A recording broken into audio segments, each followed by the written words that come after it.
The South China Sea is key to China's economy and wealth. There are trillions of dollars of oil and gas reserves, a $100 billion fishing industry, and a third of the world's trade passing through the region. But China is vulnerable here. All of China's trade with Europe, India, and the Middle East depends on access to this narrow strait between Malaysia and Indonesia. Beijing knows that a blockade here would decimate their economy. Container ships would have to travel around Australia to get to Europe, massively increasing costs and leaving them uncompetitive in the global market. China claims most of the South China Sea as their sovereign territory, using the 9-dash line to mark out their claim, which conveniently encompasses 90% of the region, right up to the shores of the Philippines.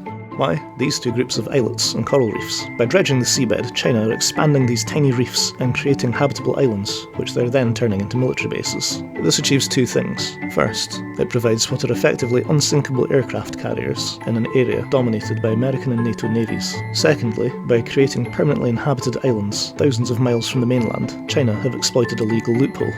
The UN Law of the Seas Convention allows a nation exclusive rights in the waters 200 miles from their shore. These islands give China sovereignty thousands of miles from the mainland. The problem is that the Spratly Islands are claimed by the Philippines, being less than 100 miles from their shore and over 1,200 miles from China. The Philippines have complained to the International Court, who ruled against China, but China is a lot bigger than the Philippines and have decided to continue building nonetheless. But China's neighbours have had enough of being pushed around and have started to fortify their own coasts and islands, creating a standoff, especially as the aggrieved nations seek closer military ties with the US in response to China's aggression.